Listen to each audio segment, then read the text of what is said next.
Video games are stupid. They are a waste of time. Time you should rather spend outside with your friends. You can't find friends while playing games.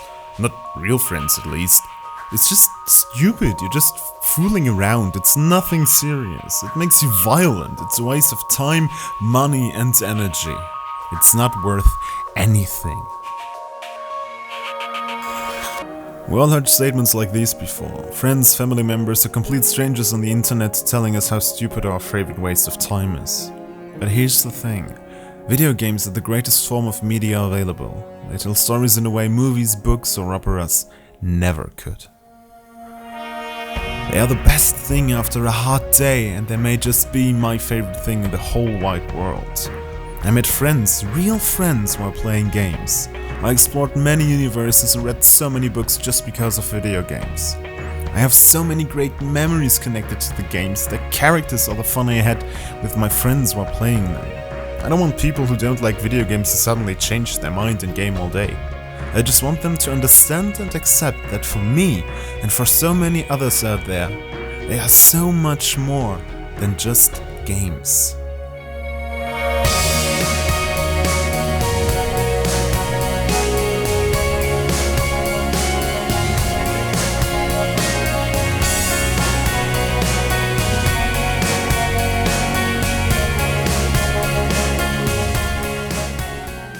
Let's start with a quick look back at my video game history and at some of the most important games in my life.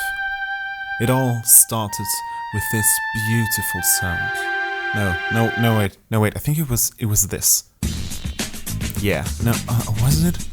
Oh, I can't remember, I think... Yes, I think it was this.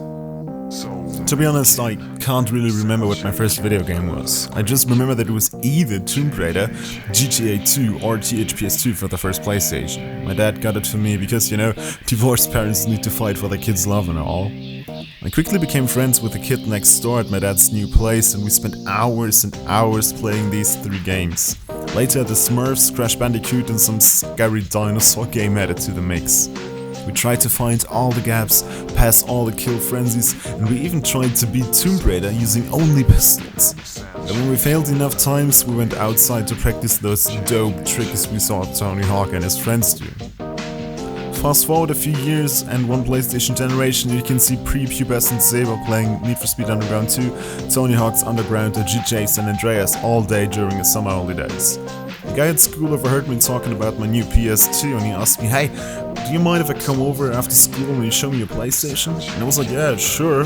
We met a couple of times and I couldn't get rid of the feeling that he only liked me because of my PlayStation. I didn't mind, I was glad someone wanted to be friends with me. Or my PlayStation for that matter. A few weeks later I forgot it at my dad's place. I wasn't able to get it back for another 2 weeks. The same guy from school asked me again, "Hey, wanna play some PS2 today?" And I told him what happened and that we couldn't play. He, to my surprise, answered, "So what, let's do something else." And there was how I met my best friend. The PS2 era was coming to an end and I thought that a laptop would be a much smarter choice than a PS3 for a teenager who's still in school and always broke. This led to me discovering Steam. Half-Life 2 was changing my perception of what a great game had to offer and continued my age-old tradition of playing sequels without ever touching the preceding games. When I saw the first trailer for Portal, I nearly wet myself because this shit was so fucking amazing. Crysis passed by, a quick wink in my direction, but gone too soon. Anno 1404, which, by the way, is the proper name, not 1404 AD or Dawn of Discovery or whatever. And for some reason Far Cry 1 were a thing at the time and then it hit. The Call of Duty bomb. I spent hours, days, weeks in Modern Warfare 1, I left the campaign of 2 and spent a whopping 1000 hours in Modern Warfare 3. Which is also where I met Michi back in 2012, a friendship still going strong, mostly because we're both incredible idiots, and that's probably why we fit together so well. In early 2014 my laptop broke down for good and it was time for a new PC, especially because I was a second semester university student at the time and definitely couldn't survive the exam without a computer. I finally settled for an FX 6300 and an R927 TX. Looking back at it now, it was a badly chosen weak piece of shit, but I had no idea about hardware and software at the time and I was so amazed by its power that I looked up all the tech stuff, read about hardware, software, games and more. Maybe I should have done that before I ordered it. Far Cry 3 was the first AAA title I finished on my first real PC. It was an awe-inspiring experience. The open world, an exciting story, and the genius writing behind Vars, his dialogues and his story blew me away. Fast forward 4 years, I spent thousands of euros on my hardware, Steam library and Counter-Strike keys. And I spent an equal amount of hours in-game. And now I'm here in 2018, telling you why all of this was the best way it could have happened. Alright, enough about me. Why are video games as great as players claim they are? Why do people spend thousands of hours in euros or dollars on them? Of course, everyone has their own answers to these questions, but here are mine. First, let's tackle some falsehoods about video games. Video games do not make people more violent, and the emphasis is on more violent. A 2018 study by the University of York showed that there is no evidence to support the theory that video games make players more violent. And my own experience with gamers just supports that result. But Zeba, I can hear the naysayers cry, my friend always shouts at the screen and gets so angry, isn't that an increase in violence and anger? No, it isn't. The violence has always been there. Every human has violence and anger in them, in varying degrees, that is. Video games just bring out this inner violence, just like violent movies, music, fights with other humans, and on top of it all, fucking Monopoly. If there's one board game every goddamn person in the world agrees on to shatter friends and families, it's Monopoly. It's not video games like Counter-Strike, Call of Duty or GTA. It makes people just as angry as video games do, yet no one demands a ban on Monopoly games. And in gaming, it's not the game's content that makes us violent. In 90% of the cases, it's the behavior of other people. You don't get mad because a counter-terrorist just no-scoped the shit out of a terrorist across a long and you just happen to like this terrorist so much. Those are just pixels on a screen. You get mad because of the Russian kid writing "You mad German potato fuck" in the chat. Because those are not just pixels, those are words, uttered by a real human. You get mad at people hacking and cheating, you get mad at your teammates' stupidity, and you get mad at your own damn incapability to take that fucking shot. So how about we don't ban violent games or video games overall, but rather try to be decent human beings for once? And don't worry, little salt and smack talk never hurt anyone. And I would never want to get rid of that completely.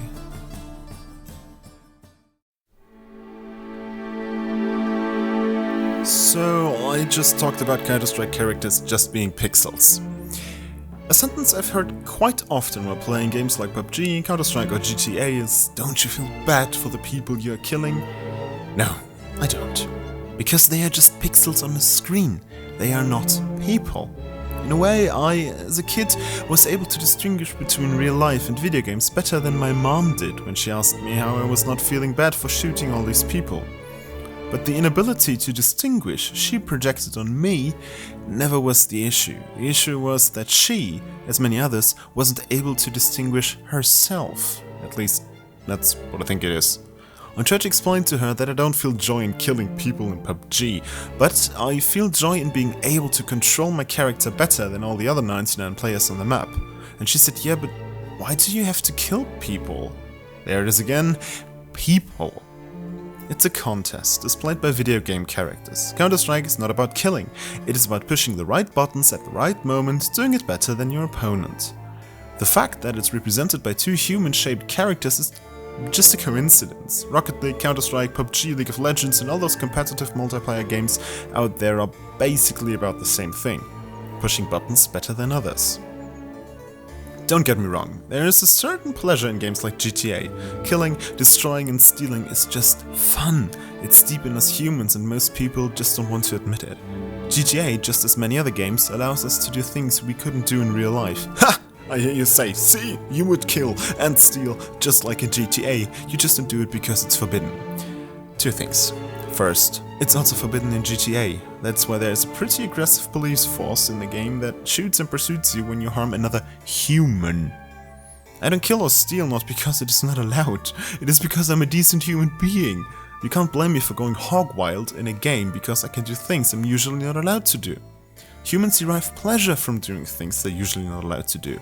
That's why shooting ranges exist, parties, destruction derbies, action movies and kids staying up late without their parents knowing. My stepdad tried GTA 5 once, and literally the first thing he did was steal a car and run over a pedestrian. The pedestrian screamed and bled, so he said, "Wow, this game is violent." And I was like, dude, you just ran over the guy. The game only gave you the possibility, but you did the violent thing. Another thing I find myself discussing with people a lot is how they cannot immerse themselves into the story of video games. How can you feel sad about this character's death? It's just a game. Sure, just a game. A character established in a book series from the 90s, further developed over 3 games, and given a hero's death in the 3rd one. People cried their hearts out when Snape died, when John Coffey died, and when Mufasa died. And I really don't see the problem of feeling sad when someone dies in a video game. In a way, I think it's easier to empathize with a character from a video game than from a book. In a game, just as in a movie, they're given a face, a voice, movement and behavior, and modern graphics make all of this so much more believable. Yet people still see books and movies as something acceptable to cry over, while crying over a video game character's death is seen upon as odd. Why is that? It's the ignorance towards video games that makes people block out their emotions. When someone asks me, "How can you feel sad about this? It's just a game." They're not really interested in actually getting an answer to why I can. They rather want to see me fail at an explanation, to feel supported in their own opinion. And when I deliver them my answer, when I tell them how interactive games are, how immersive and big the universes are, and how many hours you spend together with those characters, how beautiful and devastating the soundtrack is when Geralt finally finds Ciri, how eerie GLaDOS' voice is when you accidentally wake her up, and how Clementine now has to be a strong little girl and deal with Lee like he told her to. They just look at me, lean their heads sideways and say, "Huh? I can't imagine that. Well, it's just stupid." And that is just sad.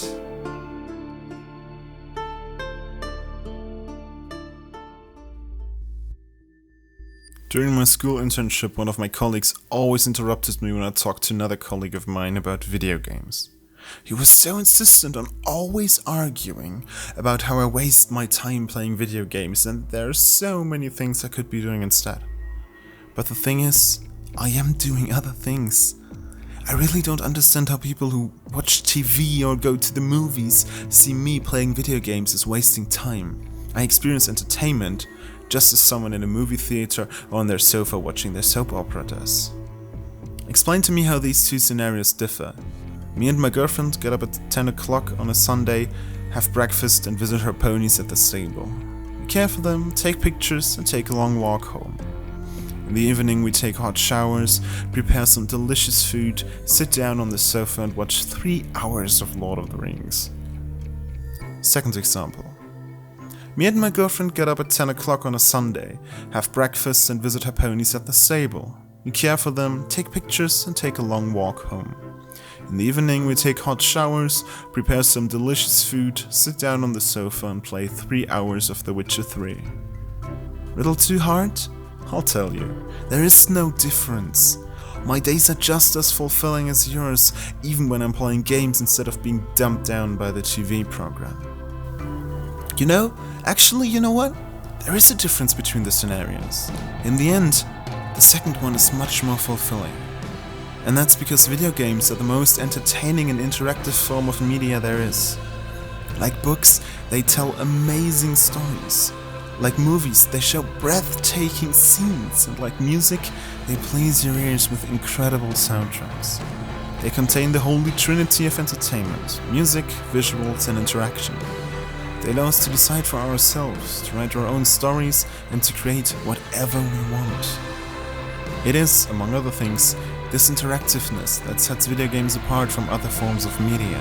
Sure, there are games that play like movies and TV shows that allow you to vote on how the show should play out, but these are either niche products or just a cheap strategy of getting the viewers money. I know that I talk about The Witcher 3 a lot, but it is one of the best examples for the aforementioned synergy. Look at this. Ard Skellig Village at dusk. Kids playing, people trading, or just chatting. The lighting looks absolutely gorgeous. The village is well designed and looks believable, natural. In the background, there's this gorgeous ambient version of the Ard Skellig track, which gets more layers of instruments when we leave the village behind. We can buy goods, listen to people's stories, or get a new contract. Or we can just walk away, or sit still and enjoy the view. Games don't show us something and then ask us to decide whether we like it or not. At least, not in the way movies do. They allow us to shape our experience to our will, to modify it, and to make it individually enjoyable. And how one cannot see this potential is absolutely beyond me. Believe it or not, games are actually educational. There are tons of educational games for a wide variety of subjects, but that's not what I mean. Games increase your reactions, decision-making abilities and language skills. There are dozens of studies proving that gamers are quicker than non-gamers at making difficult decisions, and the fact that a seasoned Counter-Strike player has better reactions than most of us is definitely not up for debate. But it's more than reactions and decisions. Strategy-based games like the aforementioned Counter-Strike, League of Legends, StarCraft, or even in a way PUBG maybe, demand coordination, communication and creativity from the players. Especially team-based game modes require the players to act as a unity, to follow their leaders' calls and to quickly embrace the ever-changing pace and situations during rounds. A school in Sweden even offers Counter-Strike as a subject, but not to sit around and play. They work out complicated strategies and communication skills, and I strongly believe that the kids who attend these classes will one day be amazing at organizing and executing complex group-based tasks. Back in 2004, when little Zeba was only 10 years old, his English skills weren't as masterful as they are today. Yeah. Actually, as I was in grade 4, and German schools taught English starting from grade 3 back then, they were amazingly shitty. GTA San Andreas released that year and my dad, again searching for his divorce-ridden son's attention I assume, bought it for me. There was one problem though. Rockstar never did, and hopefully never will, dub their games into German. Quick excursion into another huge discussion. Dubbing games and movies. Here's my opinion real quick. People from English-speaking countries who tell people to watch and play games in English, shut the fuck up. You were, by pure accident, born in a country that happens to have one of the world's most commonly spoken languages at its mother tongue. Lucky you, as almost all the major games are developed focused on the English language. But not everyone in the world has English as their native language, and most of these people don't speak it that well either. I gotta admit, before someone complains, that I highly advise everyone to play games and watch movies in English, as it's just better. But I only tell people that who actually know English well enough, and I know that they do. If my mom suddenly started playing video games tomorrow, I'd let her play in German all day without complaining once. And by the way, the original Anno games were German, everything by Ubisoft is French or French-Canadian, and The Witcher and Gwent are Polish. So why not play these games in the native language then, huh? Anyways, German dubbing is fucking amazing. Games and movies are translated and, if necessary, transformed by actual linguists who take things like lip and tongue movement, difficult to translate jokes and the intention behind what the character is saying into consideration, while still trying to preserve most of the original voice actor's performance. A few examples of great German dubbing. Supernatural, Scrubs, The Walking Dead, most of the times, Half-Life 2, and Portal, and Far Cry 3, even though no one will ever get close to Michael Mando's voice. Here are a few better examples. Stranger Things, Brooklyn Nine-Nine, and The Witcher 3. No, seriously, I love The Witcher 3, but people who seriously play this game in German are fucking nuts. Even if you don't speak one word of English, the auditory experience alone is worth it. So many accents are gone, so many charming details lost. Oh, here we go, I can hear them crying and calling me a hypocrite already. I know, it's a difficult topic to discuss, but here's an example. King Bran of Clan Twirsech has embarked on his final voyage. At its end, our glorious ancestors await him. König Bran vom Clan Twirsech hat seine letzte Reise angetreten. An ihrem Ende erwarten ihn unsere glorreichen Ahnen. Alright, back to 10-year-old me. GTA San Andreas was a joy to play, but the voices forced me to do something I previously didn't need to, reading the subtitles. I gained two big skills out of this quite quickly. I learned how to read fast without missing out on a sentence content, and I learned to translate the words out of context to gameplay. Let's say someone gave me a key, and the voice actor said, "Here man, have a key." I knew what "here" meant, I knew what "man," "have" and meant, and I understood that he was handing me something over, but what does "key" mean? A quick look into the subtitles which read, "Hier man, nimm den Schlüssel," and bam, learned a new word. Key means Schlüssel.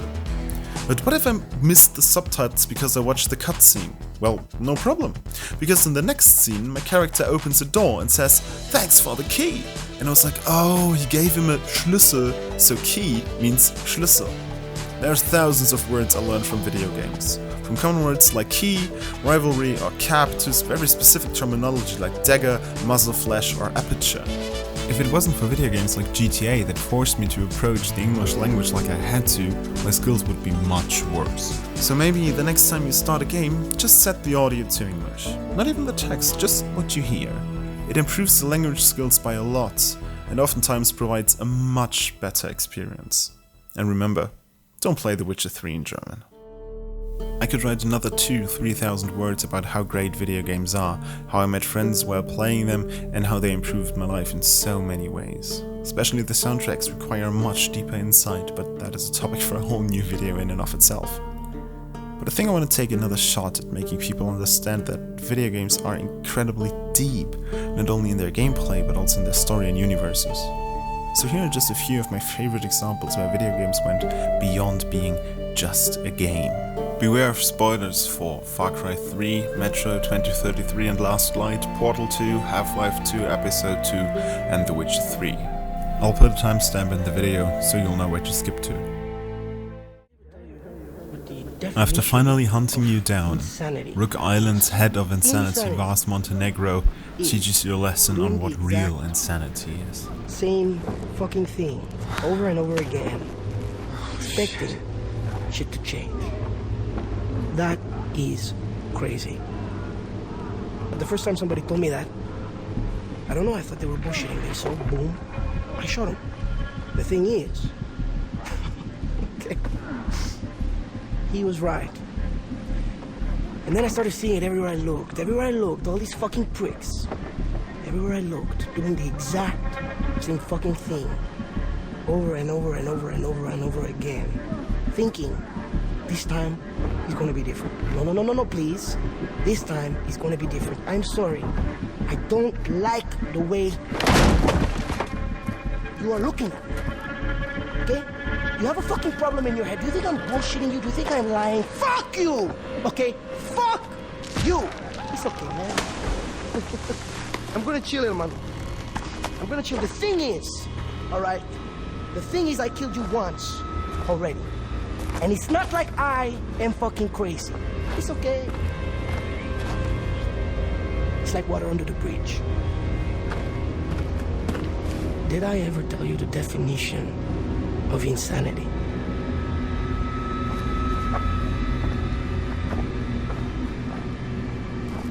Oh, Jesus. Oh, fuck you! Artyom and his new friend Pavel want to get to Theater Station, but have to cross paths with a haunted airplane first.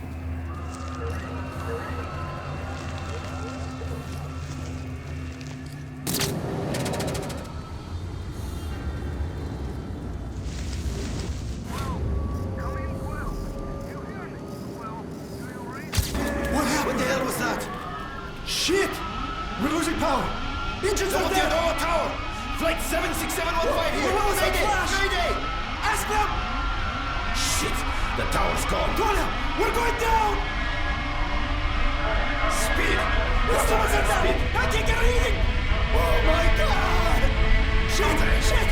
What's going on here?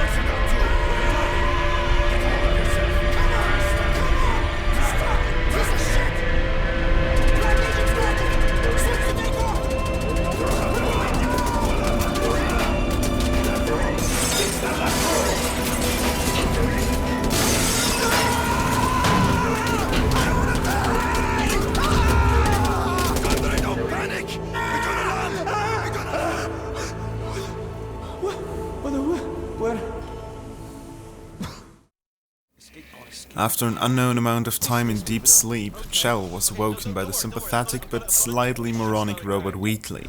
Together, they tried to sneak out of the lab they're both imprisoned in without waking the formerly defeated AI controlling the whole complex. Stop panicking. I can still stop this. Oh, there's a password. Okay, it's fine. I'll just hack it. It's not a problem. A.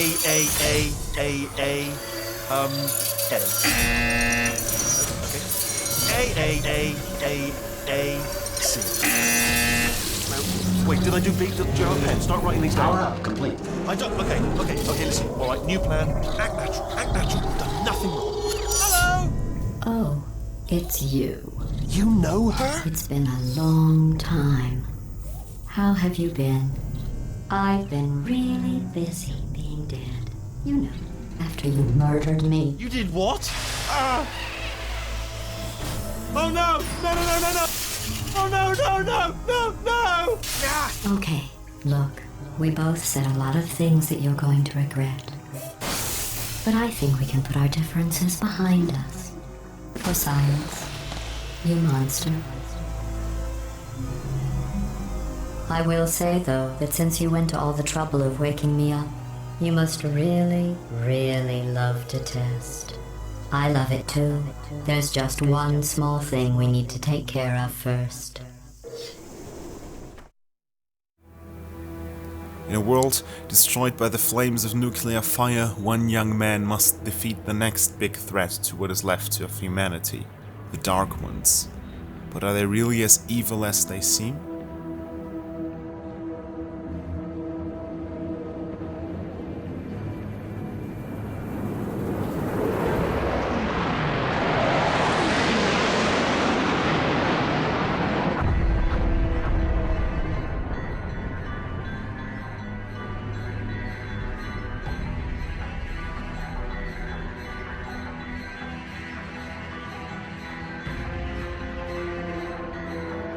A wise man once said, "He who leads a war for the love of his fellow men will defeat his enemies." I led my war protecting my family and friends, protecting my home, the metro. We had won. But to this day, I wonder, when we burned the Dark Ones from the face of the earth, was something lost as well?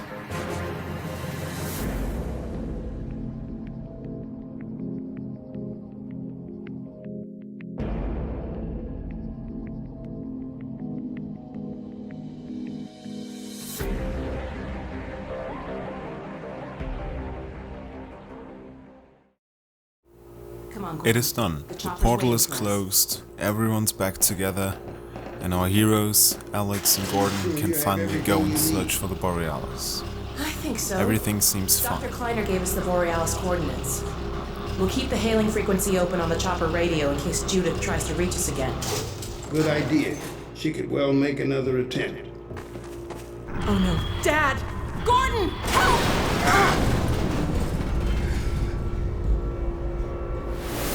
Dad! Alex! Dad! Oh. Get away! Listen to me. Destroy that ship! Whatever it takes!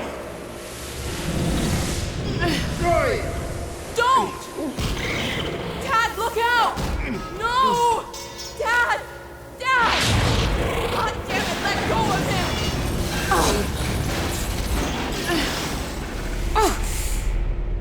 Oh my God! I love you, sweetheart. Close your eyes, honey. I love you, Dad! Don't look. No! Oh my God, no! No! Gordon! Stop!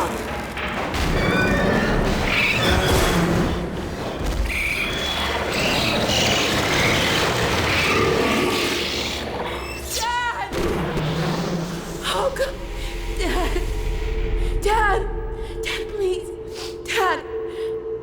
Oh my God! No! No! No!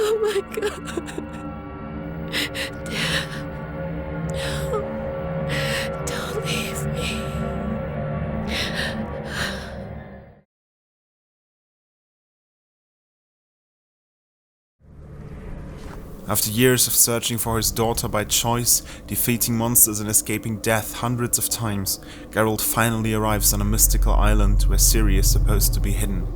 He's driven by the excitement and joy of finally seeing her again.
I know. Oh my god, Seba, you forgot this and you forgot that, and I didn't forget. These are just examples that I remember vividly. This is no definite list, not even close, but it's something. I guess that's it. I have so many ideas still stuck in my head, so many arguments, examples and opinions, but I don't want this video to become any longer than it already is.